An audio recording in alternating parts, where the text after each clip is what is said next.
వరి కొనుగోలు కేంద్రంలో తూకం చేసినప్పుడే తాలు తరుగుతో కలుపుకొని ఎన్ని క్వింటాల ధాన్యం తూకం చేశారో రైతుకు రసీదు ఇవ్వాలని రాష్ట్ర ఆబ్కారీ పర్యాటక సాంస్కృతిక శాఖ మంత్రి జూపల్లి కృష్ణారావు ఆదేశించారు. వనపర్తి పట్టణంలోని కళ్యాణ సాయి గార్డెన్ ఫంక్షన్ హాల్లో జిల్లా కలెక్టర్ ఆదర్శ సురభి ఆధ్వర్యంలో స్థానిక శాసన సభ్యులు తుడి మేఘారెడ్డి అధ్యక్షతన వరి కొనుగోలు, రాజీవ్ యువ వికాసం, ఇందిరమ్మ ఇళ్లపై సమీక్ష సమావేశం నిర్వహించారు. రబీ సీజన్లో 90,000 మెట్రిక్ టన్నుల వరి కొనుగోలు చేస్తే ఈ సంవత్సరం రబీలో 3.90 లక్షల మెట్రిక్ టన్నుల వరి ఉత్పత్తి అయినట్లు మంత్రి జూపల్లి తెలిపారు. అత్యధిక స్థాయిలో ఉత్పత్తైన ధాన్యాన్ని కొనుగోలు చేసి రైతులకు డబ్బులు ఇవ్వడంలో ట్రాన్స్పోర్ట్ మిల్లర్ల సమస్య ఉన్నట్లు స్పష్టమవుతోందని అన్నారు.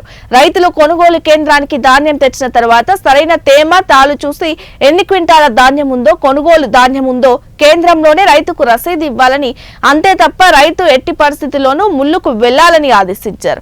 మిల్లర్లు వారి మిల్లు వద్ద ఆగి ఉన్న లారీలను ఉదయంలోగా దించుకొని లారీలను పంపించాలన్నారు.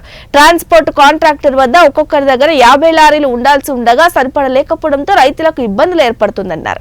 అదేవిధంగా వడ్లు మిల్లు వద్దకు వెళ్లిన తర్వాత తరుగు తీయడానికి ఒప్పుకుంటేనే దించుకుంటామని రైతులకు ఇబ్బందులు పెట్టడంతో లారీలు సకాలంలో అన్లోడ్ కావడం లేదని ఆగ్రహం వ్యక్తం చేశారు. కొనుగోలు చేసిన వడ్లకు ట్రక్ షీట్ నమోదైన దానికి పొంతన లేదని స్పష్టం చేశారు.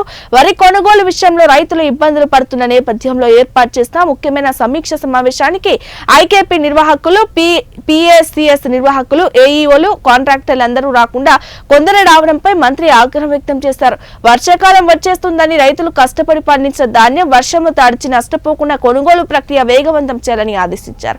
గత సంవత్సరం రబీ సీజన్లో కొన్న ధాన్యం కంటే ఈసారి 2-3 తక్కువ ధాన్యం కొన్నప్పటికీ ప్రతిపక్షాలు నిరాధార ఆరోపణలు చేస్తున్నాయని ఎంపీ మల్లు రవి మండిపడ్డారు.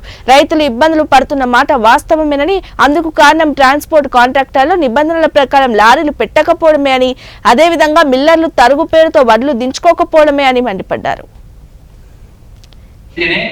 టోటల్ కలిపి 17% ఉండాల్సిన తేమ ఎఫ్సీ రూల్ ప్రకారం ఉండాల్సింది. కొనుగోలు చేయడం కూడా 14% తీసుకుంటారు. అక్కడ అంటే అక్కడ 3% మీకేమో లాభం అవుతుంది, రైతుకు కూడా నష్టం అవుతుంది. సరే, దాని వల్ల కూడా 1 కిలో 2 కిలోలు ఉండొచ్చు, నేను కాదంటలేదు. కిలో 2 కిలోలో క్వింటల్కు దాచుకోవచ్చు. నేను కూడా వ్యవసాయం చేసిన, తూర్పుడు పడినా. అందుకని రైతాంగాన్ని ఇబ్బంది పెట్టే కార్యక్రమం చేయొద్దు.